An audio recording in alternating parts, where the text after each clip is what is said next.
Bom dia, Escola de Profetas. Bom dia. Bom dia para você que está em casa, que a paz do nosso Senhor Jesus inunde a sua vida nesse dia. Bom dia, professor Léo. Bom dia, Aninha. Bom dia, igreja. Bom dia. Bom dia para você que está em casa. Olha, nós aqui de novo juntinhos para nós louvar o Deus eterno, para que nós possamos estar cheio de alegria das bênçãos que o Senhor Deus dá para nós. Que você possa ter acordado, possa ter falado com o Deus eterno, com a majestade do céu. Tenho certeza absoluta que Deus vai falar com você durante o dia de hoje. Que você possa sentir alegria no seu coração pela graça e poder do Senhor Deus. Mas, Aninha, eu não posso, Aninha, de deixar de mandar um abraço para aquelas pessoas que nos acompanham. Mas antes disso de eu mandar um abraço, eu queria que você, aí do outro lado, deixasse lá nos comentários de onde você está falando. Porque as pessoas pedem abraço, orações, são muitas pessoas que têm deixado seu comentário para que você possa receber o nosso abraço e nós possamos falar aqui de onde você é, tá bom? Deixa aí seu comentário para que nós possamos ver de onde você está falando. Eu gostaria de mandar um abraço para Fernanda Santana. Ela pede oração pela sua mãe. Pode ficar tranquila que seu Deus vai te derramar de bênção, não é, Aninha? Sim, isso é muito bom estar orando pelas pessoas. Gostaria de mandar um abraço também para Ney Rodrigues. Ela pede oração para sua sobrinha. Ney Rodrigues, que Deus te fortaleça. Nós, a escola, vamos sim estar orando por você e por toda a sua família. Também um abraço para Rosiane Pereira. Ela pede um abraço. Ela disse: mande um abraço para mim. Eu gosto tanto de abraço. Nós vamos encher você de abraço. Que Deus te abençoe. Tenha certeza que Deus vai te abençoar muito mesmo de verdade. Nesse momento eu convido você que está em casa para que nós possamos ajoelhar e falar com a majestade do céu. Vamos orar junto, eu e você? Convido a igreja aqui da Escola de Profetas para que nós possamos ajoelhar e falar com Deus eterno. Querido Deus, eterno Pai, louvamos o Teu nome porque temos a chance de poder fazer o ano bíblico, de podermos, Senhor Deus, aprender a cada dia, Senhor Deus, da Tua vida, da Tua história, Senhor. E queremos, meu Deus, te pedir Tuas bênçãos em nome de Jesus a cada um que acompanha o ano bíblico, Senhor. Fortalece com Teu poder, enche, Senhor Deus, para que eles nunca venham deixar de fazer o ano bíblico, Senhor. Mas que eles possam, Senhor Deus, espalhar para outras pessoas e que pessoas sejam levadas para o Teu reino através do ano bíblico, Senhor. Nos abençoe agora, queremos louvar e exaltar o Teu santo nome, Senhor. Fica conosco ao estar agora, Senhor Deus, louvando e que nós possamos de verdade sentir a atmosfera do céu, Senhor. E é em nome do Teu santo Filho amado Jesus, que reina para todos sempre. Amém. Amém.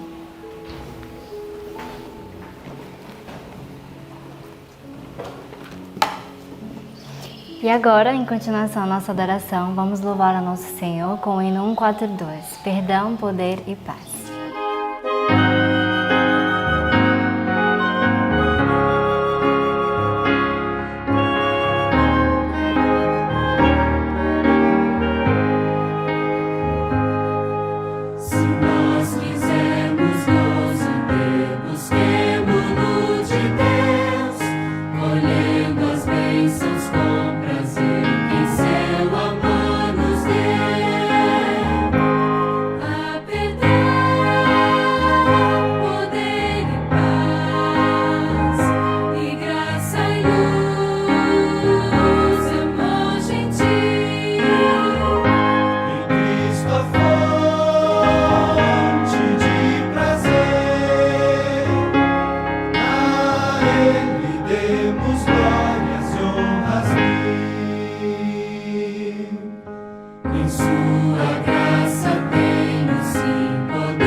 Louvado seja o nome de Deus pela chance de louvar a majestade do céu. Espero que você tenha meditado no hino que nós cantamos. Mas chegou uma parte muito boa que nós aqui da Escola de Profeta gostamos muito, que é decorar a palavra de Deus na nossa cabeça. Espero que você também tenha se esforçado, tenha decorado a palavra, que é possível sim decorar a palavra do Senhor Deus, não é, Aninha? Sim, o versinho dessa semana é bem curtinho, né, em comparação com o da semana passada. E vamos recitar com todo vigor na Escola de Profetas. Vamos lá, Mateus 24, 24. 1, 2, 3. Mateus 24, 24.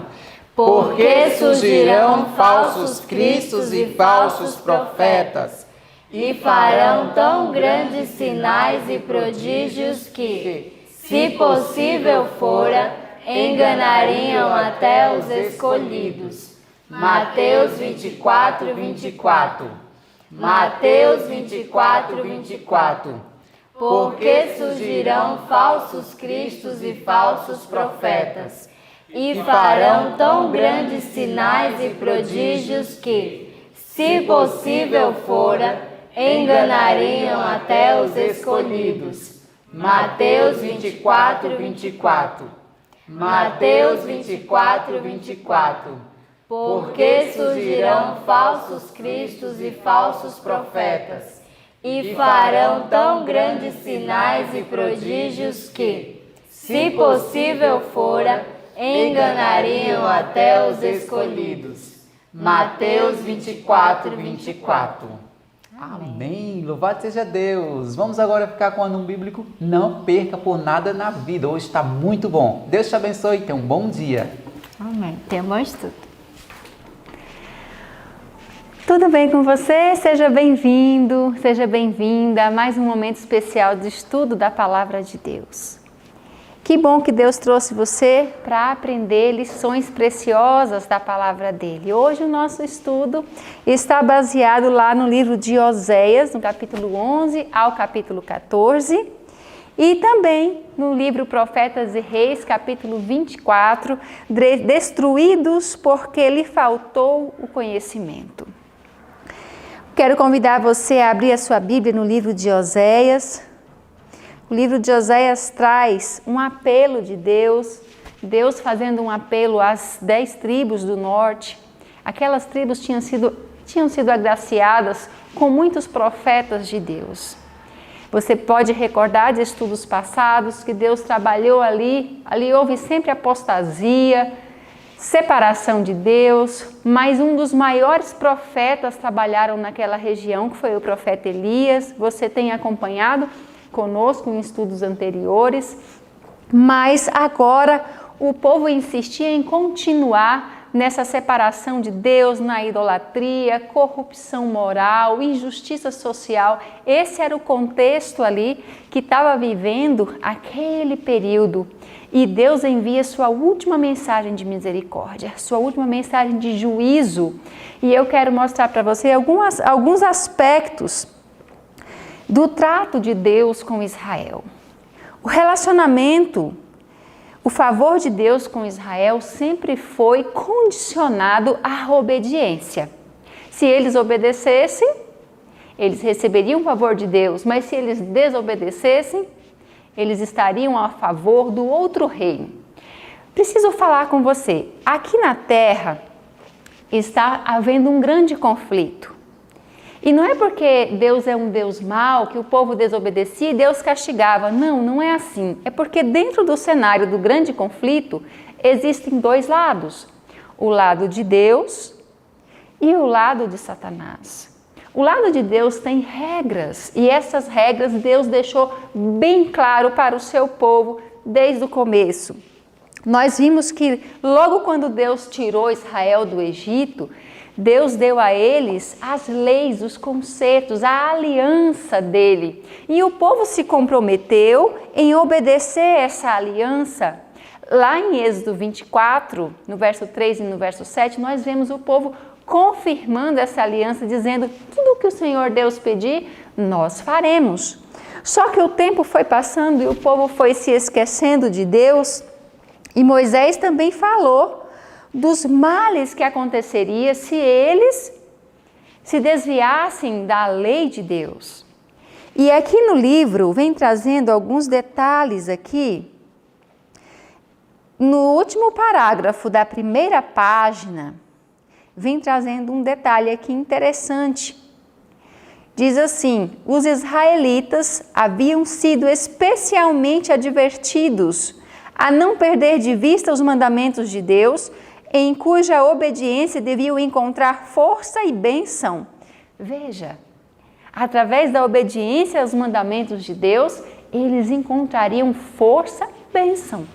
A obediência sempre traz bênção, mas olha só, se eles se desviassem, ia vir problemas e juízos e cativeiro e morte.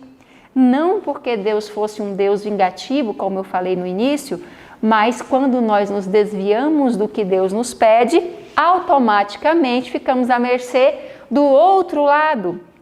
E como você já deve saber, esse conflito entre o bem e o mal, Satanás ele luta por quando Deus escolhe alguém, quando Deus escolhe um povo, quando essa pessoa escolhe a Deus, ele luta para roubar isso da pessoa.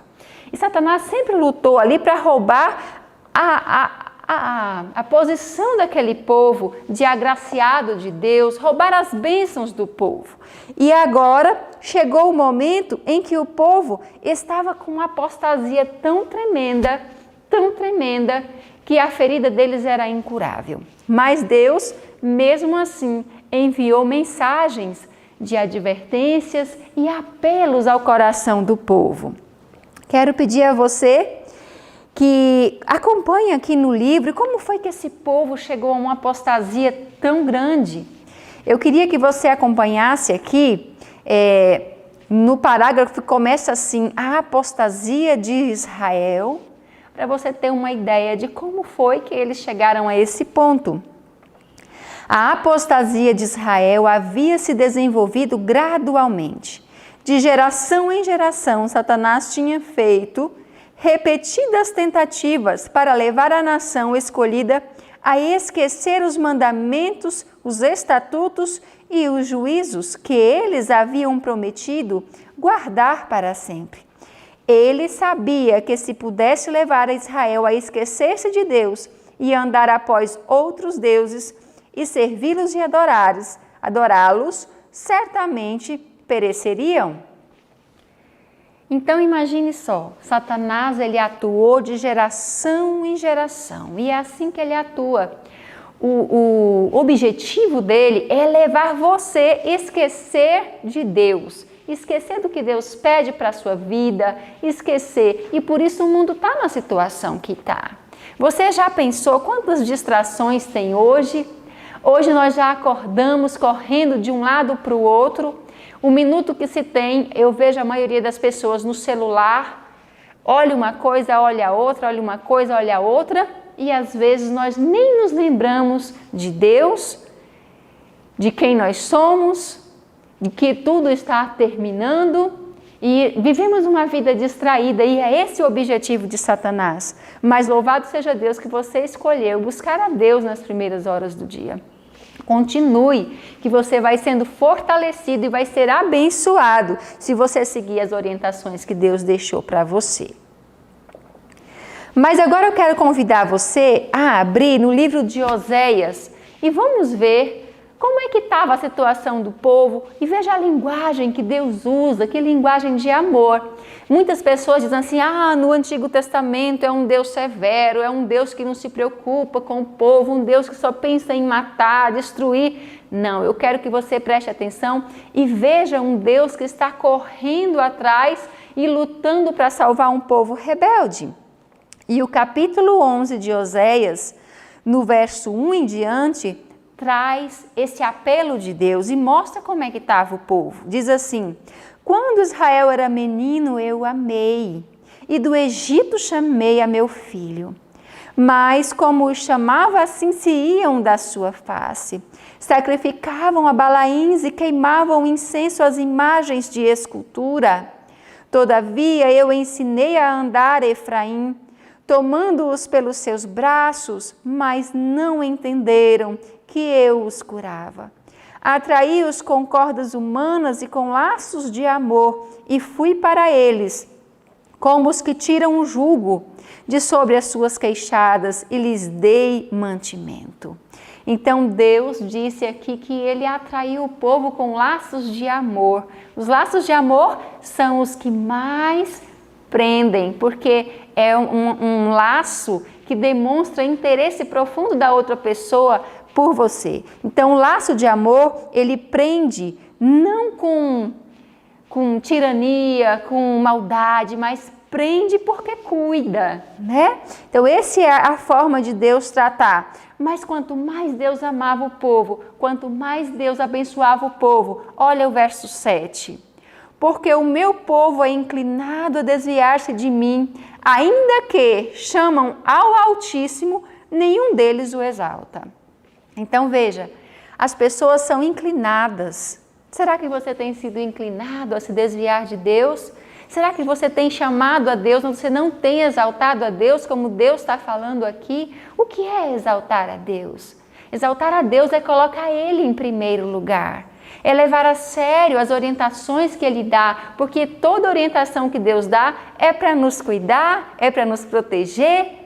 E Deus sofre como um pai, Ele usa uma linguagem de pai aqui para dizer que ama seu povo.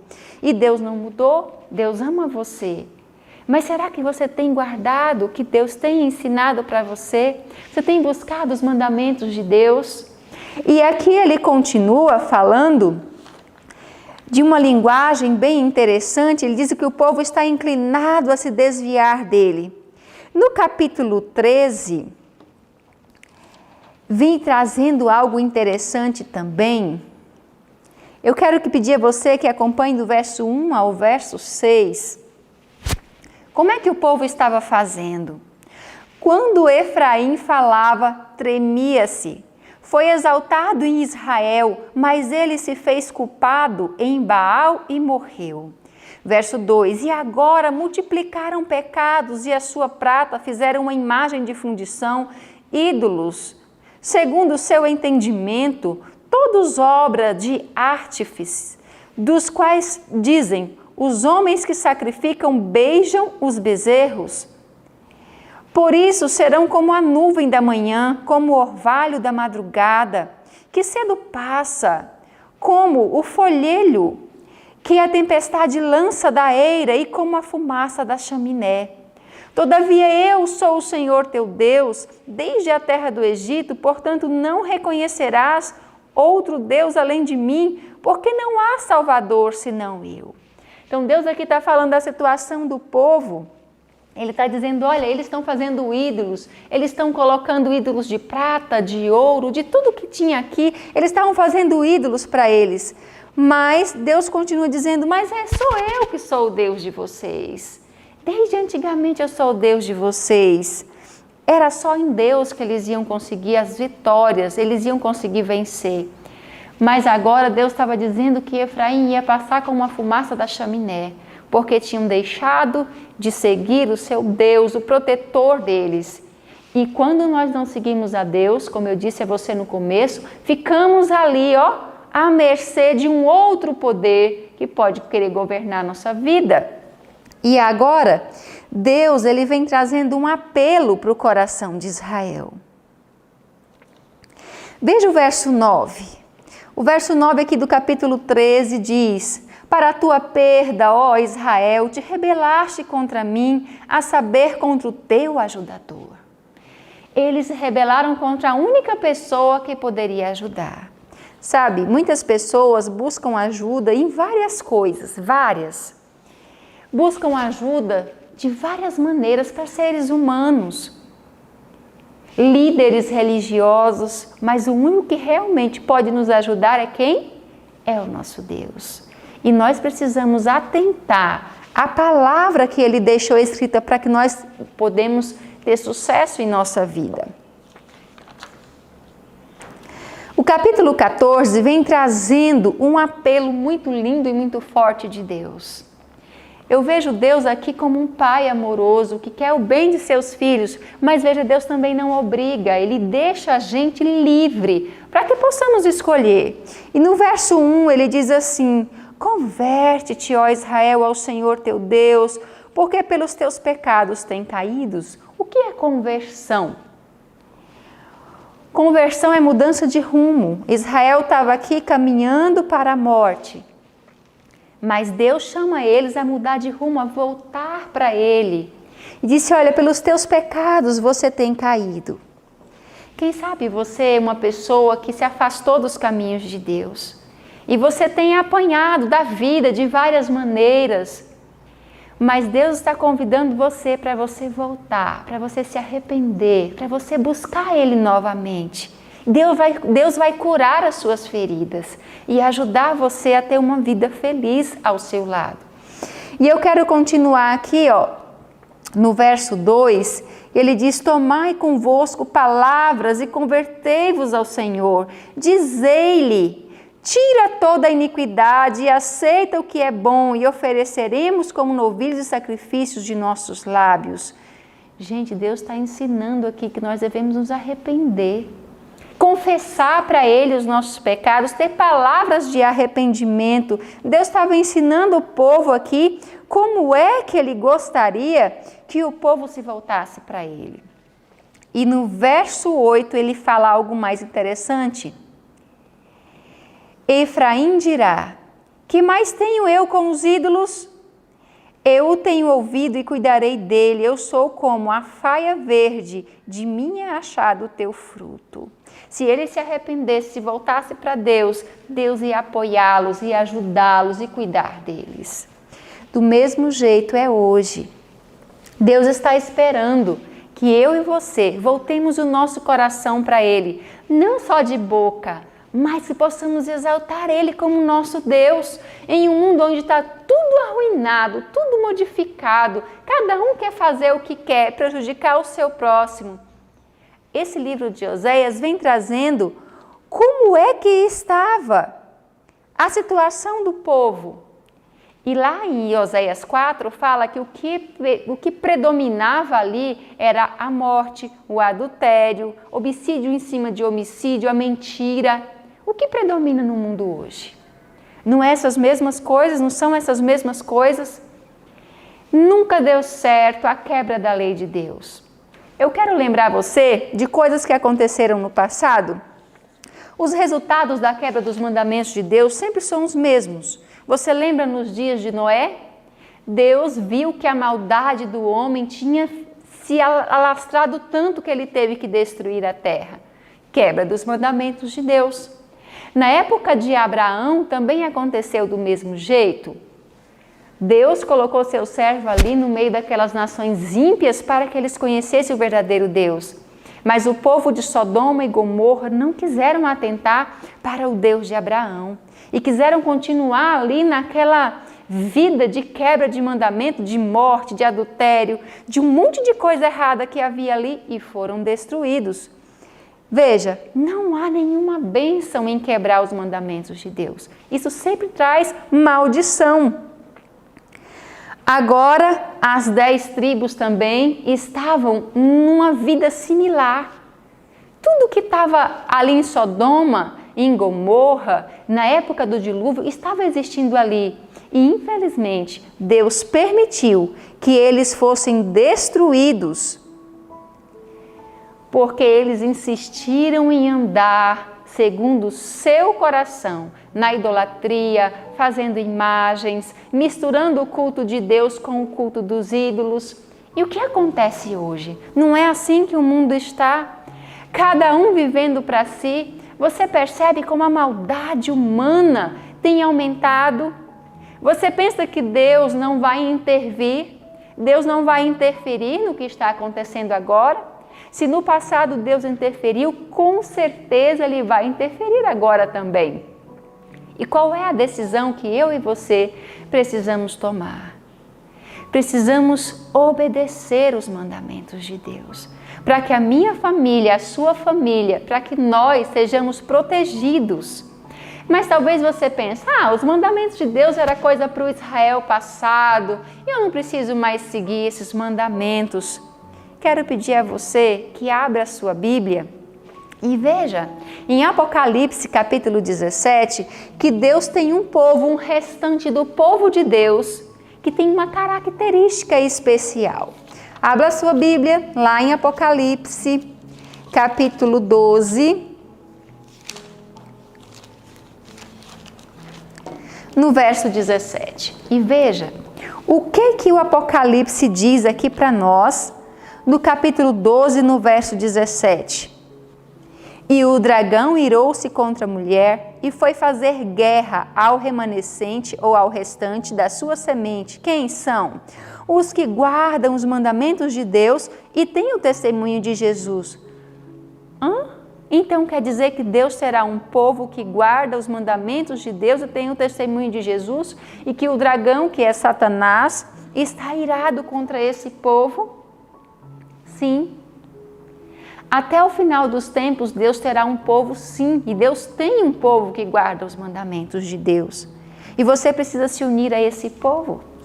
Você precisa começar a colocar isso em prática na sua vida, para que você tenha também sucesso na sua vida, para que você seja protegido e para que quando Jesus voltar e recompensar cada um segundo as suas obras, você possa ser recompensado como um filho obediente à palavra de Deus. E eu quero pedir a você que passe uma folha e veja o capítulo 14, verso 12, que diz assim: aqui está a paciência dos santos, aqui estão os que guardam os mandamentos de Deus e têm a fé em Jesus. E eu quero fazer um apelo ao seu coração. Aquelas 10 tribos foram destruídas e o rei da Assíria veio, levou eles como cativos, eles perderam a autonomia deles como nação e agora viraram escravos. Existe alguém que está escravizando as pessoas.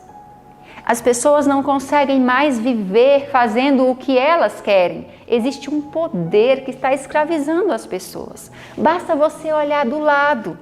Gente bebendo, gente viciada em droga, gente viciada em séries e filmes, gente depressiva, gente com tanto problema. Problema é o que não falta na nossa sociedade hoje. Mas Deus tem como nos libertar. Se você deseja ser liberto, clame a Deus e comece a colocar em prática os 10 mandamentos de Deus na sua vida. E a fé em Jesus. E você, além de ter proteção, você vai estar se preparando, porque Deus tem uma conta para acertar com toda a humanidade.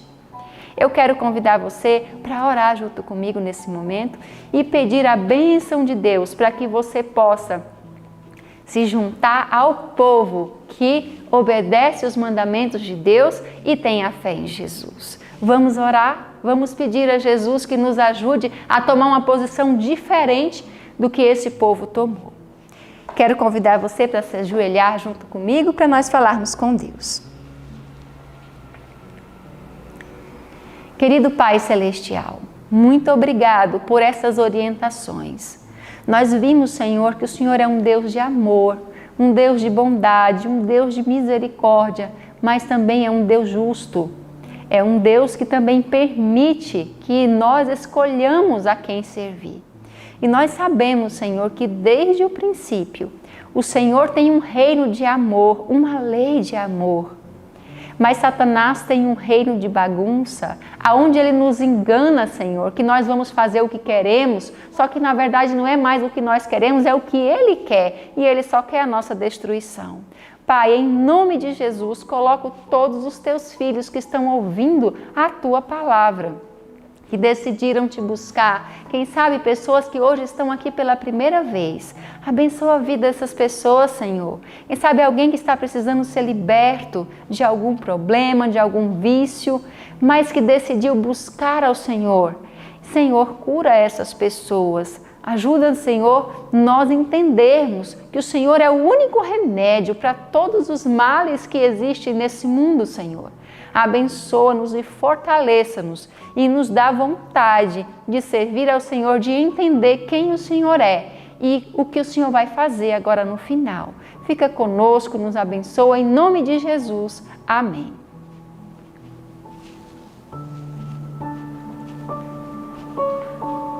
Deus abençoe você, um ótimo dia na presença de Deus e até a próxima vez.